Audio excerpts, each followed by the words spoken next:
So this is my language and cultural content number 1. For this one, I watched Spanish television that I got on regular cable that I have at home, and I did read a couple of the MediPlus articles, including cancer as well as thyroid, both personal connections to myself. TV shows I watched were La Guerrera, Sabadosa, and Las Salentinas. I actually found Sabadosa to be quite hilarious once I understood a lot of the words. What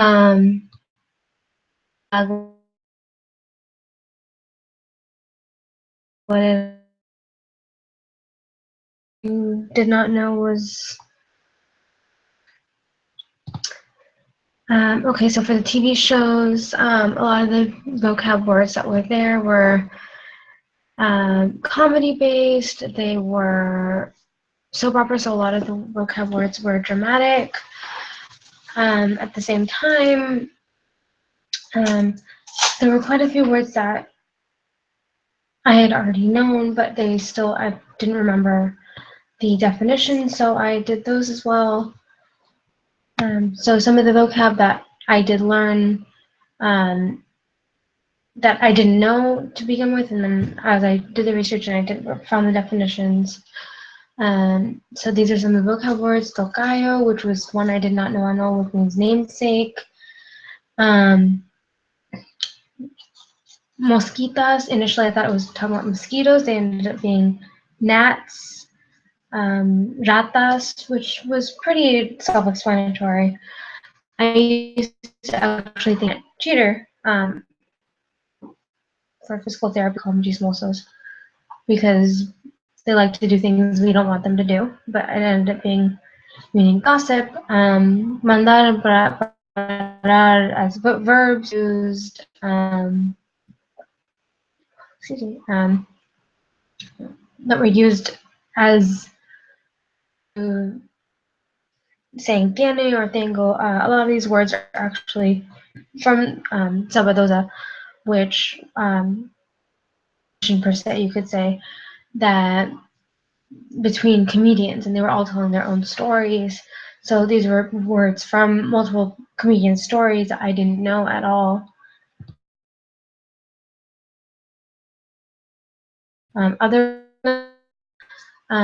Majority of them were from Sabadosa. A lot of the words, being ready to tell their joke or start their bit. Robaron as a conjugated verb of robarar, as being robbed. Was the same thing as a conjugated word. Maestro, which I actually was thinking of music conductor, a maestro, but ended up being a teacher. Yoras actually was one of the words that it slipped my mind when I was watching these, and I remember that when I work with the kids in the physical therapy clinic, a lot of times we tell the kids, no te llores, you don't need to cry, because a lot of kids do get upset, and I didn't think about that when I was watching this show, and after I found the definition, I'm like, oh, that makes sense. So then I did read a couple of the MediPlus articles, like I said, for cancer and thyroid function tests, both very personal to my own life, for me and family members. The vocab I actually did not know at all. Thyroid, I didn't know the Spanish word for thyroid. I didn't know, which ended up being thyroidia. For tissue, different types of cancers. My family has a history of cancer, so it was very different to see this Spanish vocab for the words that I already knew in English, because I've heard them before from my family, from myself, and my grandparents, things like that with cancer, especially my grandparents with thyroid, me and myself, my mom, my grandfather on my mom's side. A lot of things that I heard with increasing pain, so crecimiento el dolor, or reading, sorry, not hearing, but malignas is malignance. Genetic material technically being DNA, or DNA, excuse me, and material genético, different types of organs that could get cancer, tissues, the tejido.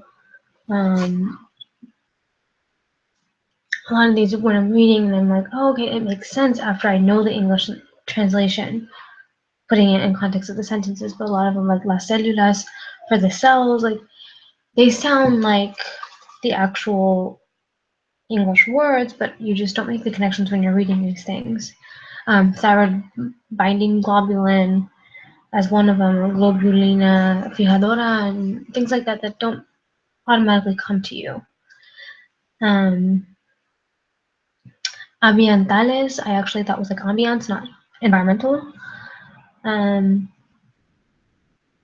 Topics in common were part of the website as a whole, not necessarily as I was reading, but they actually didn't know what temas and comunes meant. So I was like, oh, that's new vocab that I just learned. So my culture itself is very similar to Hispanic culture. Our cultures are very similar when it comes to media in general, whether it's TV shows or, even medical terms. Not necessarily medical terms, but vocabulary-wise, and a lot of times just the speaking nature of it. Both cultures are very similar, even outside of the media.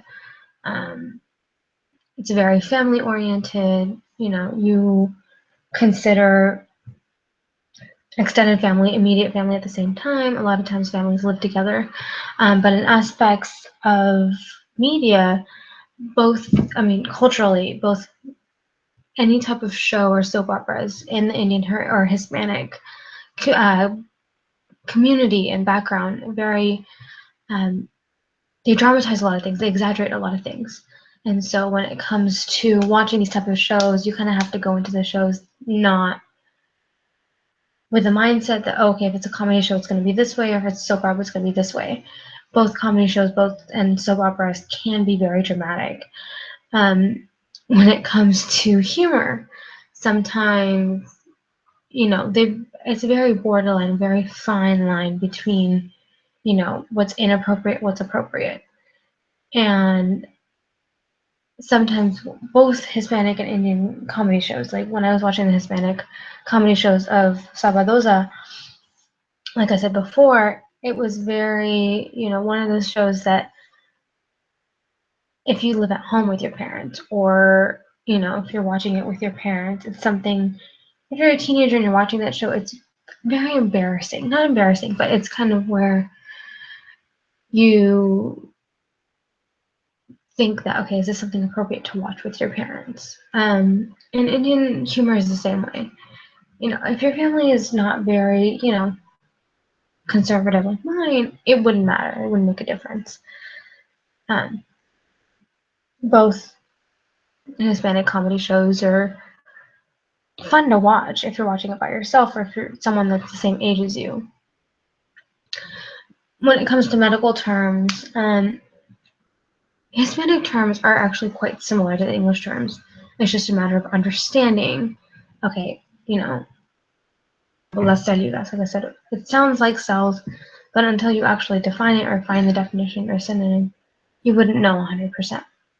On the opposite hand, Indian medical terms are different. Although there aren't definite Indian terms for a lot of medical terms, the context of both is very different. When someone in my culture, my Indian culture, hears some kind of medical term in English or whatever it is,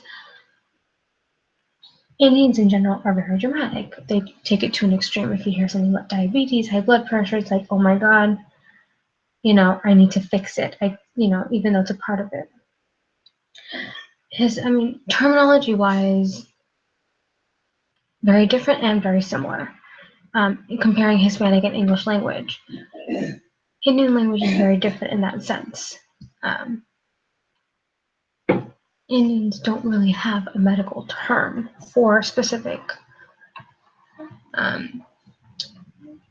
you could say, I guess, disorders, for lack of a better word. conditions actually would be better. Indian languages like Hindi as a major language doesn't have many medical terms. But Hispanic terms, when you say it, it sounds, it's very similar to the English terms. So it's very cut and dry. Okay, this is how it is. This is how it is. But I mean, overall, Indian and Hispanic cultures are very similar when it comes to the media. Not necessarily medically, but when it comes to the media, they're very similar. Very dramatic. It's very. The humor is always fun to watch. If you understand that type of line. Like I said earlier, between the vulgar humor, inappropriate humor, and like the appropriate humor. But so for my first culture content, I did the TV shows and the articles, and hopefully you enjoy this. Thank you.